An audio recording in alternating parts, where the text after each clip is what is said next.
G20 summit is wrapping up today, and President Putin has given a press conference within the last hour. With more details, let's cross live to Daniel Hawkins. Daniel, hello again. Looks like we've reestablished connection with you. So the meeting with Obama is over in Syria, was the anticipated event this Monday, but no deal was reached. I guess Putin received a lot of questions on this.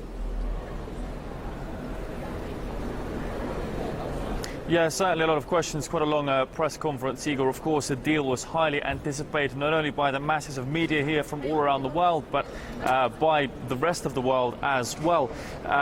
The meeting followed talks between John Kerry and Lavrov, the U.S. Secretary of State and Russian Foreign Minister, which also were unfortunately unproductive. The two leaders commented on their meeting. They seem to have slightly different takes on the outcome. Let's take a listen from them themselves. We discussed everything we wanted, and not in a hurry, but thoroughly. We got into details, and I think we have a mutual understanding of the problems we face, but several technical details are still to be sorted out. We have had some productive conversations about what a real cessation of hostilities would look like, that would allow us, both the United States and Russia, to focus our attention on common enemies like ISIL and Nusra.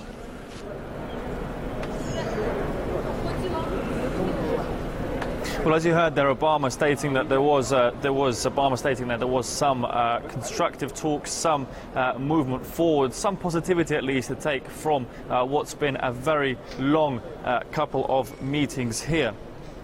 So obviously the talks will carry on between Sergei Lavrov and... Okay, we'll have to reboot.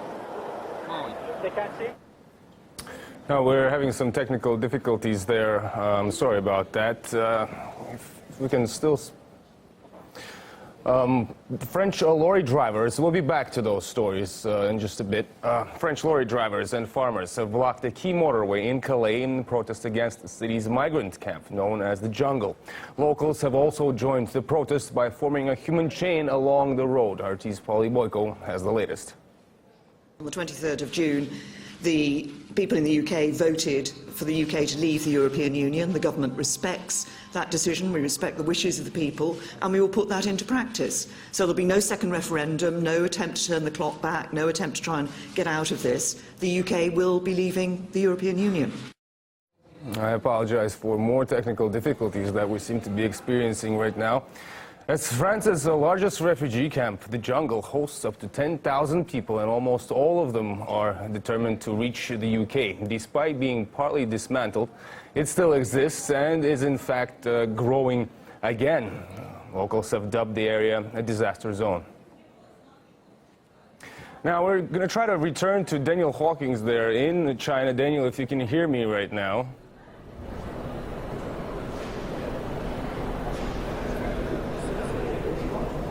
It's been, I hope you can hear me, it's been a busy summit for President Putin. What had he to say about other top meetings that he held?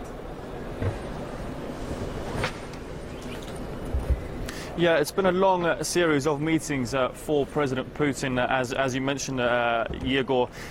He met, first of all, Theresa May, his first meeting with her in her capacity as UK Prime Minister. That was a positive one. He said he relished the UK and Russian relations to return to some sort of normality, especially in the field of economics and finance and politics as well. But he did say that he would not be forcing this on the UK, that it would have to be a mutually agreed process.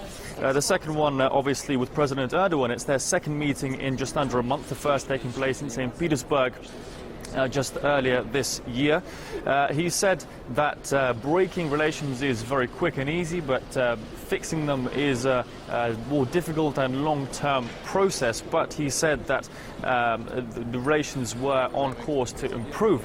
He was also asked about the Turkish incursion into northern Syria near the Jarablus border crossing. That was one of the questions that came up At least once in that press conference, he was asked if it took him by surprise, this new front opening up in Syria. Putin was quite candid and answered that that's what his Ministry of Foreign Affairs is for, and his secret services, that if they did their work correctly, then nothing is a surprise. But they're working on establishing a dialogue on that front there as well.